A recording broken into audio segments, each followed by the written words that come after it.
पंजाब में 4 विधानसभा सीटों पर उपचुनाव के लिए 20 नवंबर को मतदान होना है, जिसके चलते सभी 4 सीटों पर राजनीतिक दलों की तरफ से जोर शोर के साथ प्रचार किया जा रहा है।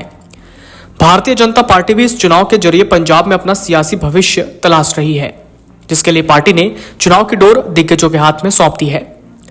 केंद्रीय राज्य मंत्री रवनीत बिट्टू प्रचार के लिए खुद मैदान में उतरे हुए हैं। इसी तरह पार्टी ने सभी सीटों पर दिग्गज नेताओं को चुनाव मैदान में भी उतारा है, ताकि यह पार्टी की साख बचाने में कामयाब हो सके। इस सबके बावजूद पार्टी की राह आसान नहीं लग रही। पिछले लोकसभा व विधानसभा चुनाव भाजपा के लिए अच्छा नहीं रहा।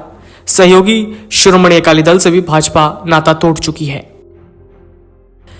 भाजपा ने पार्टी को संभालने के लिए सुनील जाखड़ के हाथों में पार्टी की कमान सौंपी थी, जो भाजपा में कांग्रेस छोड़कर आए थे। जाखड़ ने खुद अब पार्टी की गतिविधियों से किनारा किया हुआ है। साथ ही वो उपचुनाव के प्रचार से भी गायब है। पिछले कुछ समय से वो सोशल मीडिया पर सक्रिय जरूर हुए, लेकिन पहले की तरह पार्टी गतिविधियों में सार्वजनिक रूप से शामिल नहीं हो रहे हैं। हाईकमान के साथ ही पार्टी के स्थानीय नेतृत्व की भी इस कारण चिंता बढ़ गई है। पिछले नतीजे भी पार्टी के लिए पंजाब में कुछ खास अच्छे नहीं रहे थे, जिससे अभी तक पार्टी उबर नहीं पाई। इसके अलावा किसान आंदोलन के कारण पार्टी की छवि को पहले ही काफी नुकसान हुआ है और इस मुद्दे पर पार्टी लीडरशिप भी दो धड़ों में खड़ी हुई दिखाई दे रही है। भाजपा ने दूसरे दलों से आए नेताओं को प्रतिनिधित्व देकर पार्टी की हालत सुधारने का प्रयास किया। लुधियाना लोकसभा चुनाव में हार के बावजूद रवनीत बिट्टू को केंद्रीय राज्य मंत्री की जिम्मेदारी सौंपी। पूर्व सीएम कैप्टन अमरिंदर सिंह को भी पार्टी में शामिल करवाया गया।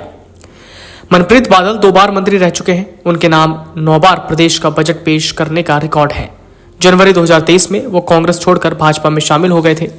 अब कांग्रेस के गढ़ में ही कमल खिलाने की उनके सामने चुनौती है। गिद्दड़बाहा में पिछले 3 चुनाव से अमरिंदर सिंह राजा वड़िंग जीत दर्ज करने आए हैं।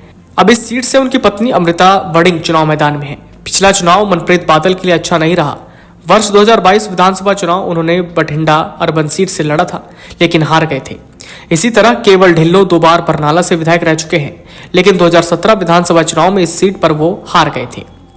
इसी तरह संगरूर लोकसभा सीट पर 2019 व 2022 उपचुनाव में भी उनको हार का सामना करना पड़ा था। इसी तरह भाजपा ने सोहन सिंह ठंडल को चब्बेवाल सीट की जिम्मेदारी सौंपी।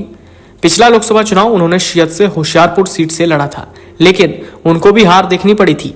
इसी तरह पिछले विधानसभा में भाजपा को 2 सीटों से संतुष्टि करनी पड़ी थी और लोकसभा चुनाव में भी उसके हाथ खाली रहे थे। भाजपा इन पिछले नतीजों को पलटने के लिए ही चुनाव मैदान में उतरी है। Video desk अमरउजाला.com।